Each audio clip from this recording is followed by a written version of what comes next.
Chapter 1. Hook, the Eternal Question. There's a moment in every Tom and Jerry episode. You know the one. Tom's got the perfect plan. The timing is flawless, the trap is set, Jerry's cornered, and for just a second, maybe half a second, you think, this is it. He's actually going to win. And then he doesn't. The anvil falls on him. The dynamite explodes in his face. Jerry slips away with that smug little grin, and Tom is left broken, burned, flattened into a pancake on the floor. Every single time. Now here's what's strange. We've all been watching this show for decades. Some of you grew up with it. Some of you show it to your kids now. And we know Tom will lose. We've seen it 1,000 times. The outcome is never in doubt. So why do we keep watching? Better question. Why does it hurt? We've all rooted for Tom just once, haven't we? We've all thought, come on man, just this one time. We've felt that weird ache when he gets obliterated for the 100th time, when all he wanted was to catch one tiny mouse. And here's the thing that nobody talks about. Tom isn't stupid. Watch the episodes closely. His plans are actually brilliant. He builds complex Rube Goldberg machines. He studies Jerry's patterns. He adapts, he learns, he evolves. In any other universe, Tom would be the hero, the persistent underdog who never gives up despite constant failure. But this isn't any other universe. This is Tom and Jerry. And in this universe, Tom is designed to fail. Not because he's incompetent, not because Jerry is impossibly superior, but because of something much deeper, much darker, and once you see it, impossible to unsee. By the end of this video, you'll understand why Tom's failure isn't a bug in the story. It's the entire point. And you'll never watch this cartoon the same way again. Because here's what I discovered. Tom and Jerry isn't just a kid's show about a cat and mouse. It's one of the most perfect representations of existential philosophy ever created. It's about the human condition. It's about meaning and meaninglessness. It's about why we keep trying even when we know we'll fail. Tom is all of us. Think about it. How many times have you worked towards something? Really worked, knowing deep down it might not happen? How many times have you been the person chasing something just out of reach? A job, a relationship, a dream, a goal that keeps slipping through your fingers no matter how hard you grip. You're Tom. I'm Tom. We've all been Tom at some point. And Jerry? Jerry's everything we're chasing. The thing that's always one step ahead. The success that feels so close you can almost taste it, but vanishes the moment you reach for it. Here's the scene I want you to picture. Season 3, Episode 47. The Mouse Comes to Dinner. Tom has Jerry trapped in a tiny mouse hole. He's got a rifle. He's got patience. He's got strategy. The camera zooms in on Tom's face and you can see it. The focus, the determination, the hope. This is his moment. Jerry pops out, grabs a nearby champagne bottle, and smashes it over Tom's head. Tom crumples. Jerry walks away. End scene. 40 seconds of setup, 3 seconds of failure. That's the formula. That's always been the formula. And somewhere in your brain, watching that moment, something clicked. Something uncomfortable. Because it wasn't just funny, it was familiar. The philosopher Albert Camus wrote about a Greek king named Sisyphus who was condemned by the gods to roll a boulder up a mountain for all eternity. Every time he reached the top, the boulder would roll back down, and he'd have to start over, forever. Camus called this the perfect metaphor for human existence. We push. The boulder rolls back. We push again. That's life. But here's Camus's twist, and it's where this whole thing gets interesting. Sisyphus is happy, or at least he should be, because the struggle itself, the pushing, the trying, the refusal to quit, even though the outcome is predetermined, that's where meaning lives. Not in winning, in trying. Tom is Sisyphus, Jerry is the boulder, and every episode is the same eternal loop. But unlike Sisyphus, Tom doesn't know he's in a loop. He genuinely believes every single time that this plan will work. This trap will succeed. This time will be different. It never is. And that's not a tragedy. That's the whole beautiful, absurd point. So let's go deeper. Let's talk about why Tom can't win. Why the universe, no, the narrative, won't allow it. Let's talk about existentialism, about David and Goliath, about the philosophy of failure and what it means to keep fighting a fight you'll never win. Because once you see what's really happening in Tom and Jerry, you'll realize it's not about a cat and a mouse. It's about you. It's about me. It's about all of us pushing our boulders up the mountain. Let's begin. If you enjoy calm storytelling like this, I've added a free Audible trial in the description, only if it helps you relax. Chapter 2, The Setup, Understanding the Game. Before we dive into the philosophy, let's get our facts straight. Because Tom and Jerry isn't just some random cartoon that stumbled into cultural immortality. It was designed, crafted, and executed by two men who understood something fundamental about comedy, conflict, and human nature. William Hanna and Joseph Barbera created Tom and Jerry in 1940 for MGM. They were animators at the height of Hollywood's golden age, competing against Disney and Warner Brothers for audience attention. They needed something simple, something visual, something that transcended language barriers. So they gave us the oldest conflict in the book, predator versus prey, cat versus mouse, hunter versus hunted. The show won 7 Academy Awards. 7. More than any other animated series in the same category. But here's the thing nobody mentions. Those awards weren't for the animation. They were for something else entirely. Something Hanna and Barbera understood instinctively but never said out loud. Watch what happens next. In nature, the cat wins. The cat is bigger, faster, stronger. The mouse is prey. The mouse dies. That's how the food chain works. That's reality. Tom and Jerry doesn't just bend that reality, it shatters it. Jerry isn't surviving, he's dominating. Tom isn't just failing to catch Jerry, he's being systematically destroyed by him. Crushed, burned, electrocuted, exploded, dropped from buildings, run over by trains. The cat, the predator, the one with all the physical advantages, is the victim. And we laugh. You didn't know this when you were 6 years old, sitting 2 feet from the TV screen, but you felt it. You felt that weird satisfaction when Jerry won, that strange justice. Because even as a kid, you understood what Tom represented: power, size, strength, authority, the bully, the system, the thing that's bigger than you and doesn't care. Jerry is everyone who's ever been small, ever been underestimated, ever been told they couldn't win because the odds were stacked against them. That's why this show has survived 80 years. That's why it's been translated into dozens of languages. That's why kids in Japan, Brazil, Egypt, and Norway all root for the same tiny mouse. It's not about a cat and mouse. It never was. It's about you versus the thing that's trying to crush you. But here's where it gets darker. Here's the part that should disturb you. Tom never stops trying. There is no final episode where Tom catches Jerry and the credits roll. There is no conclusion where Tom gives up, realizes the futility, and walks away. There is only the eternal chase. Tomorrow's episode, next week's trap. The same cycle, forever. The boulder always rolls back down the mountain. And that's not a cartoon trope. That's not lazy writing. That's the most honest depiction of human existence ever put on screen. This is existentialism wearing a cat costume. This is absurdism hidden inside slapstick comedy. This is Albert Camus' philosophy smuggled into your childhood, and you never even noticed. So let's talk about Sisyphus. Let's talk about why Tom's eternal failure isn't tragedy, it's truth. Chapter 3, The Philosophy of Failure, Sisyphus and the Absurd. In 1942, a French-Algerian philosopher named Albert Camus published an essay called The Myth of Sisyphus. It opens with one of the most famous sentences in philosophy. There is only one really serious philosophical question, and that is suicide. Not exactly light reading. But stay with me, because what Camus wrote in that essay is the key to understanding everything about Tom and Jerry. Everything about why Tom fails.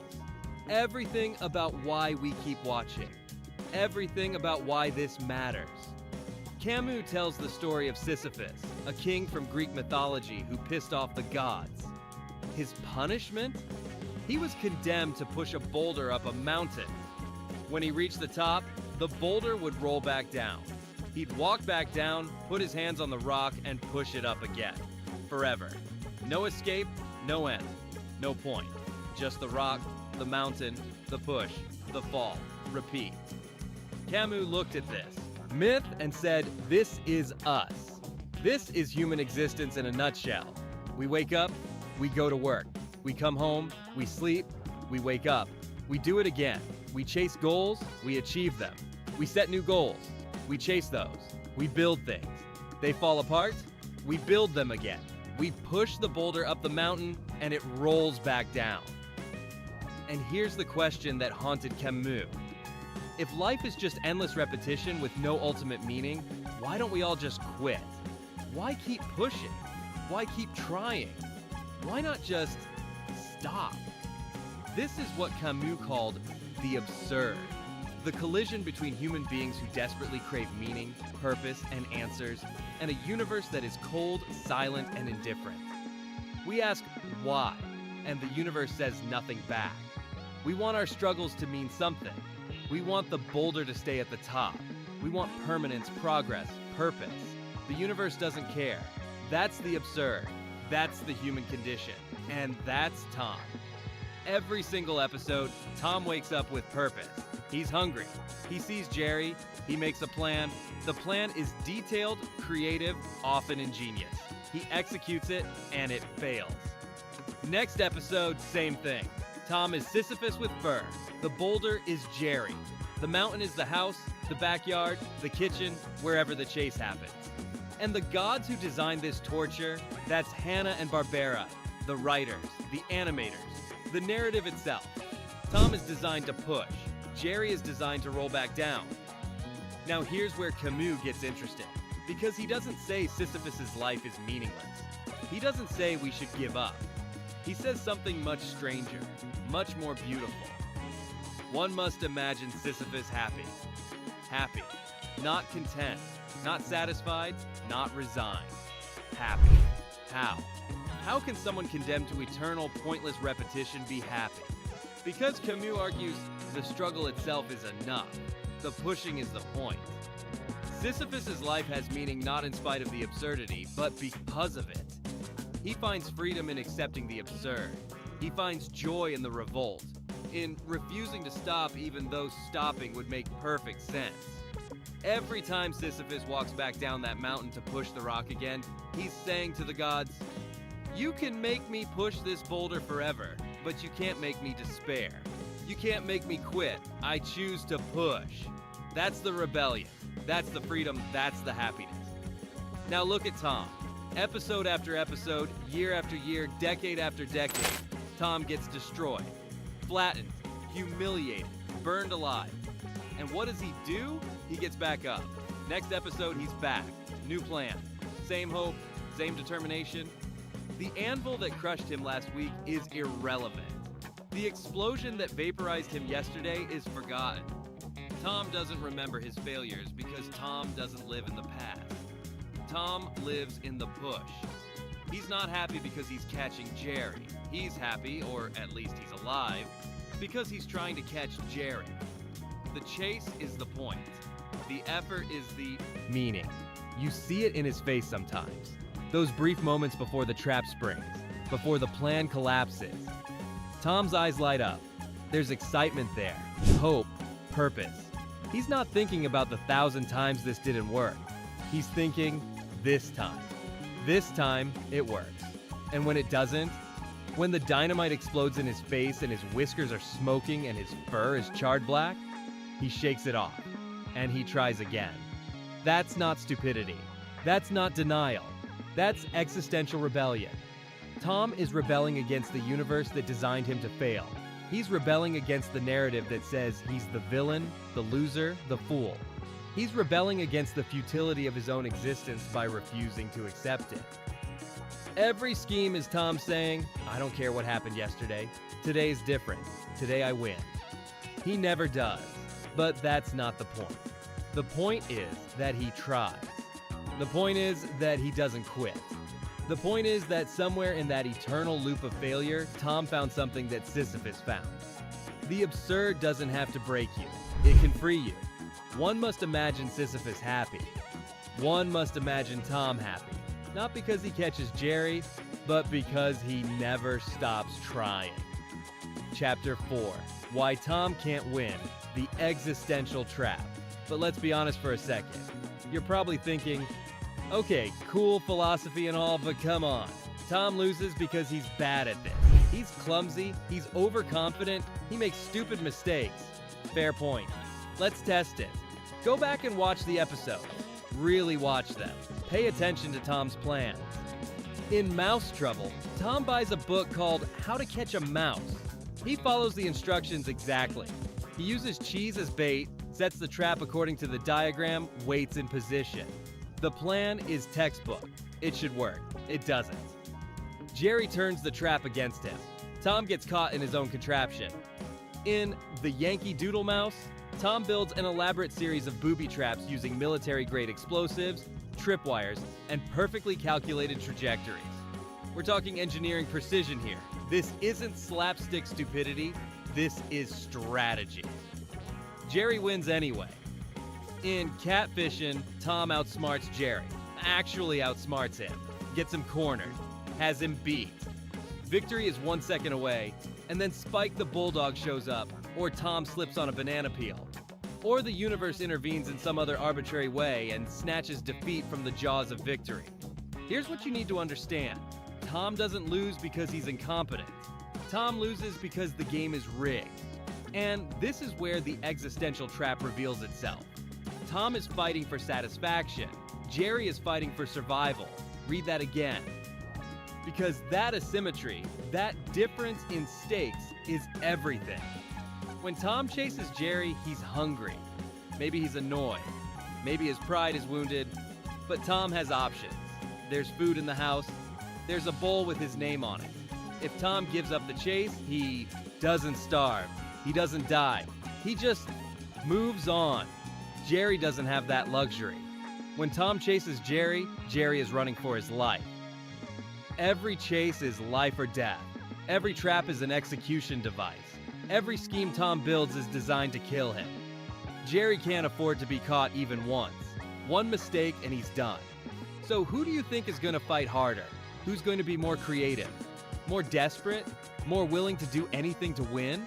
The one who wants dinner or the one who wants to live? That's the trap.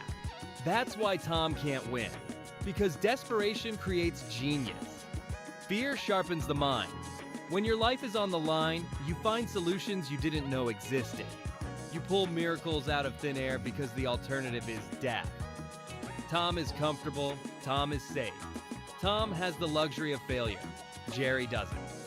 And here's where it gets psychologically interesting, where animal instinct meets narrative design. In the real world, predators are efficient. A lion doesn't chase the same gazelle for 3 hours. A cat doesn't design elaborate traps for a mouse. They strike, they succeed or fail quickly, and they move on. Energy conservation is survival. But Tom is obsessed. He'll spend an entire day building a Rube Goldberg death machine for one mouse. He'll risk injury, humiliation, and destruction for a target that provides almost no caloric reward. Why? Because Tom isn't operating on animal logic. He's operating on narrative logic. The story needs Tom to be obsessed. The plot requires him to escalate. The formula demands that he keep trying despite overwhelming evidence that he should quit. And this is the meta-truth we need to acknowledge.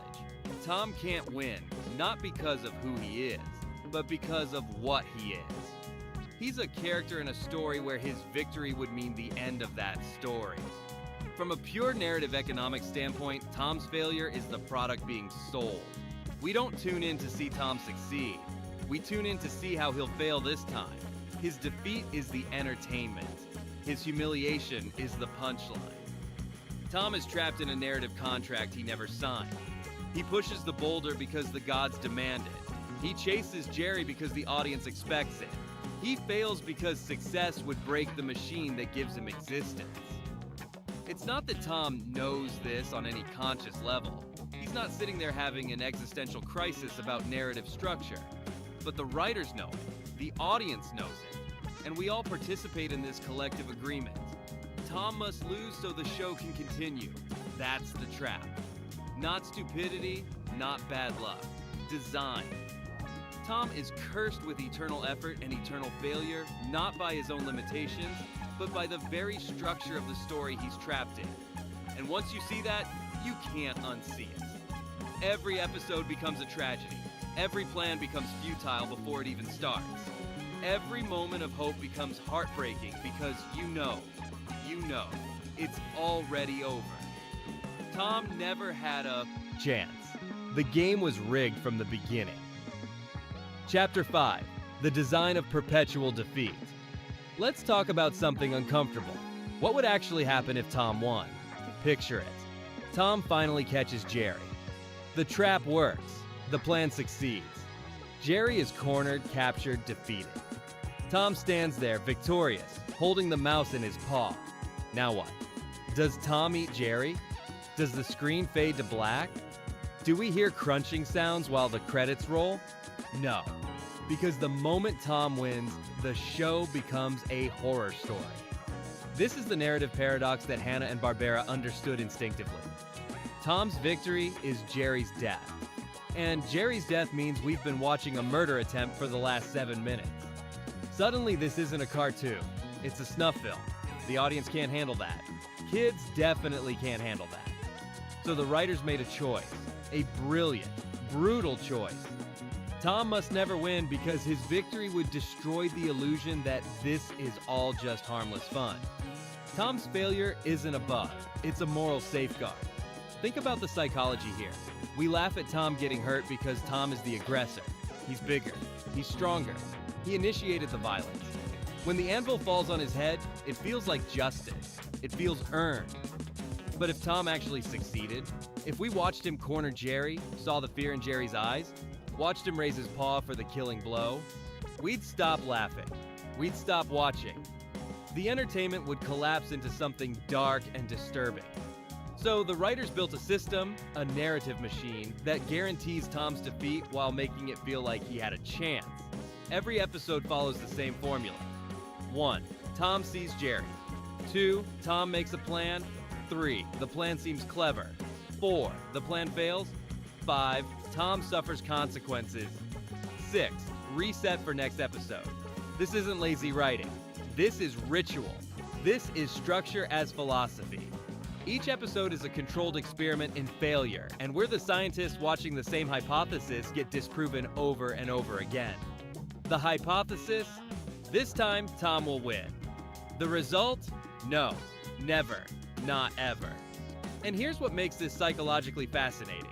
We keep watching anyway. Why? Because humans are addicted to the hope of resolution. We crave endings. We want closure. We want to see the hero succeed, the villain defeated, the story completed. Tom and Jerry denies us that satisfaction, deliberately, cruelly. Every episode is a setup without a payoff. Every plan is a promise that gets broken. Every moment of hope is a lie. And yet we return, week after week, year after year, decade after decade. Because somewhere in our brains, we still believe, maybe this time, maybe this episode is different. It never is. Now here's where this hits close to home, and I mean your home specifically. Think about the thing you're chasing right now. Not your job, not some abstract goal. The real thing. The creative project that keeps you up at night. The skill you're trying to master. The dream you keep telling yourself is almost there. How many times have you been almost there? How many times have you thought, this is it? This version works. This attempt is different? And how many times has reality slapped you back down? You're not failing because you're incompetent. You're failing because the game is designed this way. Success doesn't end the chase. It just moves the finish line. You finish one project and immediately there's another. You reach one milestone and suddenly it's not enough. The goalposts shift. The boulder rolls back. And the cruelest part, you need it to roll back. Because what happens when you actually make it? When you reach the top and there's nowhere left to climb, you've heard the story. The artist who finally gets famous and becomes depressed. The entrepreneur who sells their company and feels empty. The athlete who retires and loses their identity. They all learned what Tom would learn if he caught Jerry. Winning ends the story, and ending the story is a kind of death. So here's the question nobody wants to ask. What if the writers were right? What if perpetual defeat isn't a tragedy? It's protection. What if staying in the game even while losing is the only way to stay alive? What if Tom's failure is the only thing keeping him immortal, and your failure is the only thing keeping you you? Chapter 6. Strength in Smallness, the David and Goliath Paradox. Let's flip the script for a minute. We've been talking about Tom, about failure, about Sisyphus. But what about Jerry? Because Jerry isn't just surviving, Jerry is thriving. Jerry isn't just escaping, he's winning with style, with creativity, with a level of strategic genius that would make Sun Tzu jealous. Jerry is small, Jerry is vulnerable.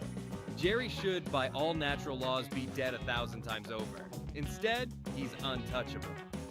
Why? The obvious answer is he's the protagonist, the hero, the underdog.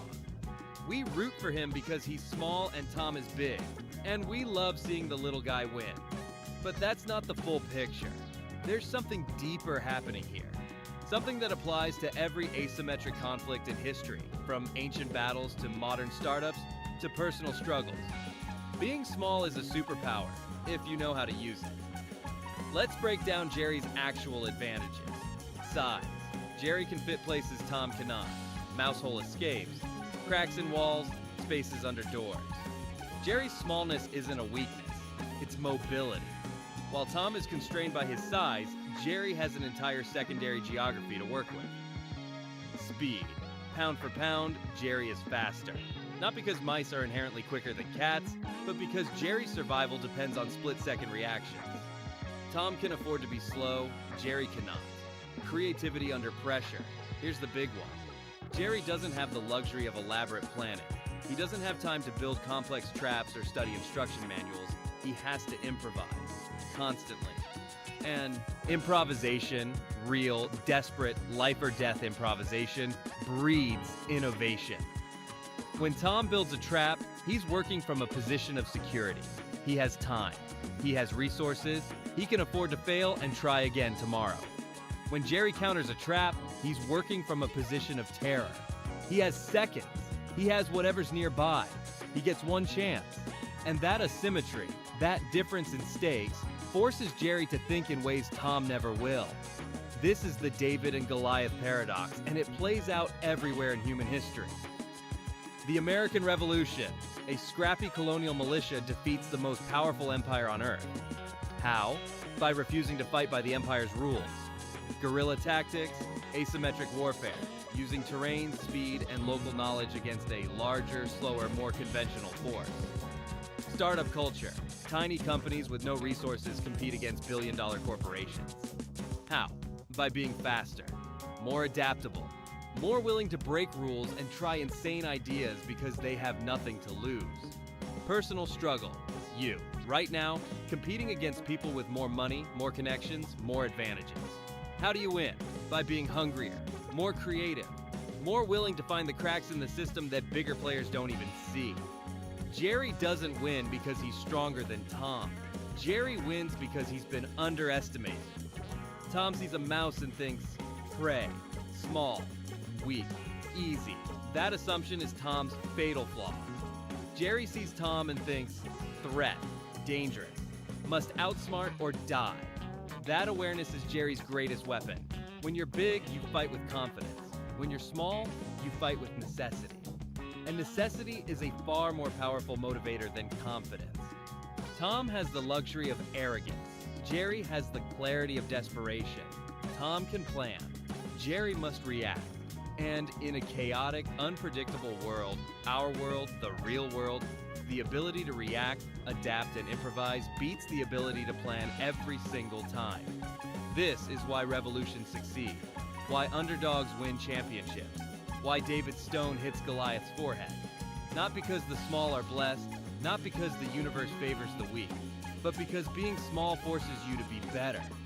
Jerry can't afford to be lazy, can't afford to be predictable, can't afford to rest on past victories. Every day is a new battle. Every encounter is life or death. That constant pressure, that relentless need to adapt, sharpens Jerry into something Tom can never become: unkillable.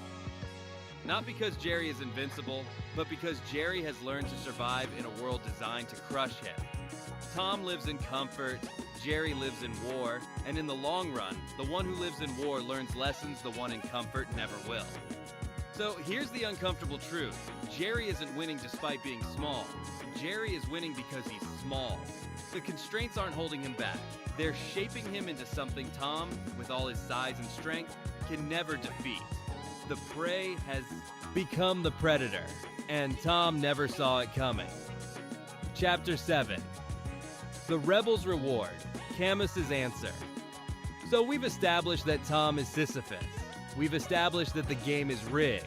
We've established that Tom's defeat is written into the fabric of the universe he inhabits. Now comes the question that matters. So what? What are we supposed to do with this information? Accept defeat? Give up? Acknowledge that the boulder will always roll back down and just stop pushing? That's where most people get Camus wrong. They hear life is absurd and think it means life is pointless. They hear Sisyphus is condemned to eternal failure and think the lesson is despair. But Camus didn't write The Myth of Sisyphus to make you depressed. He wrote it to set you free.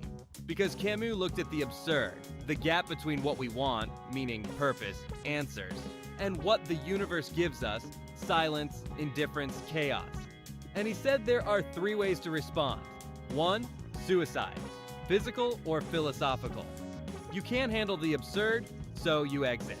You quit the game. 2, leap of faith. You invent meaning. You choose to believe in God, destiny, karma, some cosmic plan that makes it all make sense. You reject the absurd by pretending it doesn't exist. 3, revolt. You accept the absurd. You stare it in the face. And you push the boulder anyway. Camus chose revolt, and so does Tom. Every single episode, Tom revolts against his fate. He doesn't kill himself. He doesn't invent some religious justification for why he keeps failing. He doesn't need therapy or cosmic reassurance. He just keeps going. And that is the rebellion. That's the freedom. That's the answer. Camus wrote, "The struggle itself toward the heights is enough to fill a man's heart, not the victory, not reaching the top, not catching Jerry. The struggle, the effort, the refusal to quit even when quitting makes perfect sense. That's where meaning lives, not in the outcome, in the trying." Tom will never catch Jerry.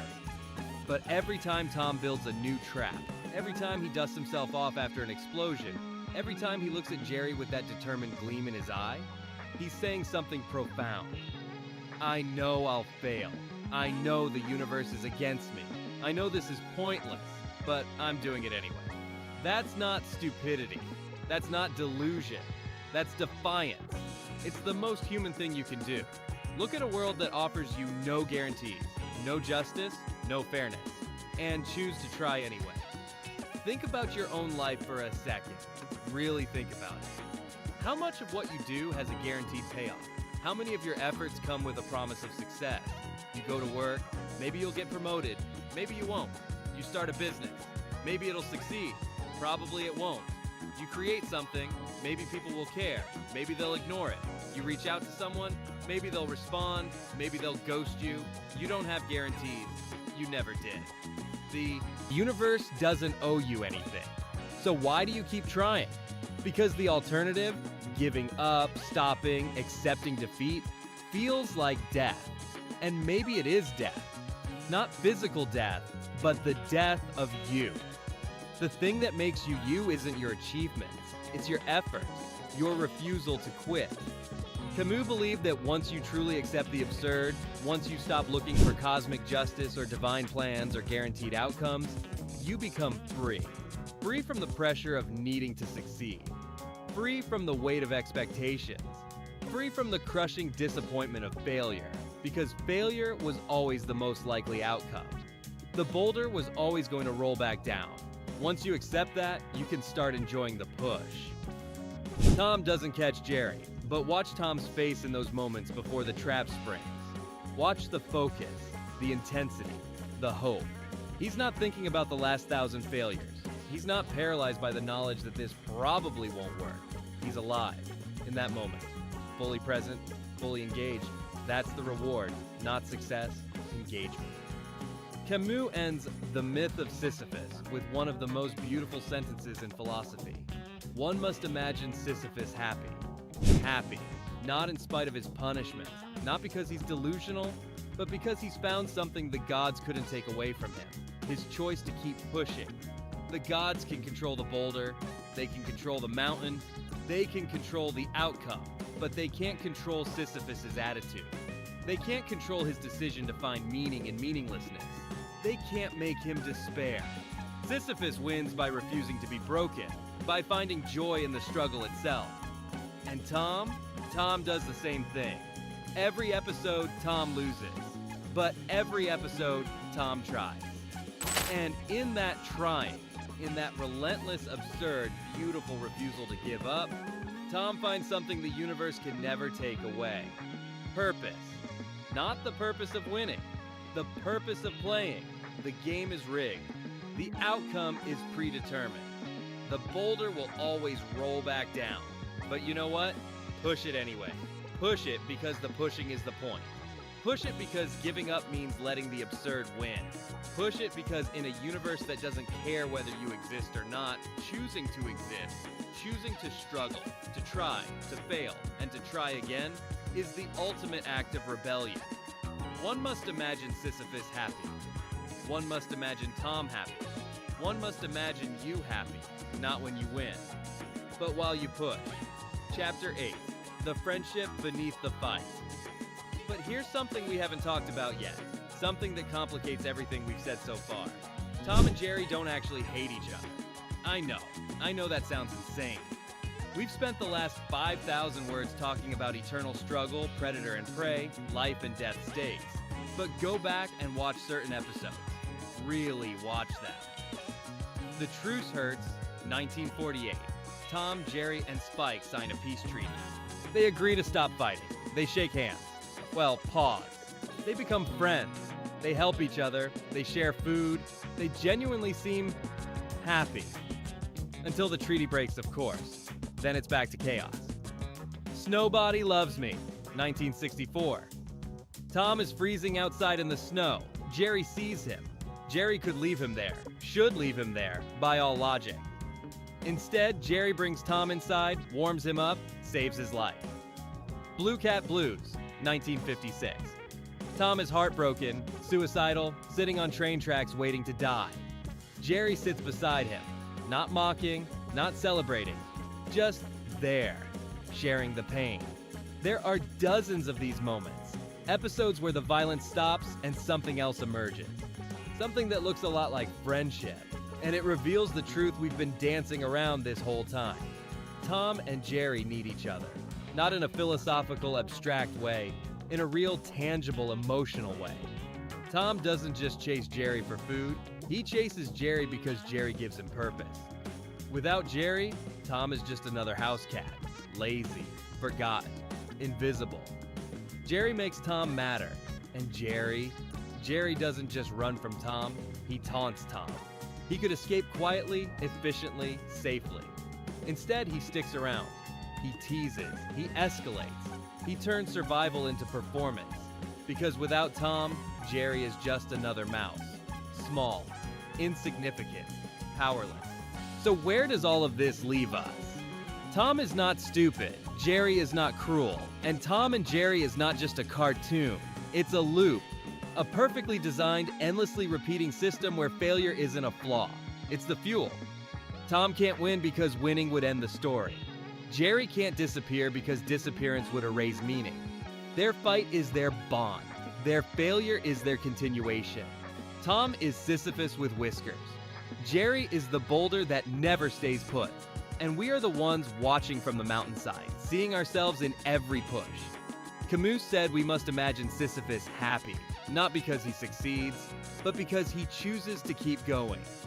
Tom chooses the chase, Jerry chooses the escape, And together, they create something eternal, a story without an ending, a struggle without resolution, a reminder that meaning doesn't live at the finish line, it lives in the attempt. So the next time you see Tom draw up a plan, careful, clever, doomed, pause for a second. Because that moment, that fragile hope before it all goes wrong, that's not comedy, that's life. And somehow, we keep chasing anyway.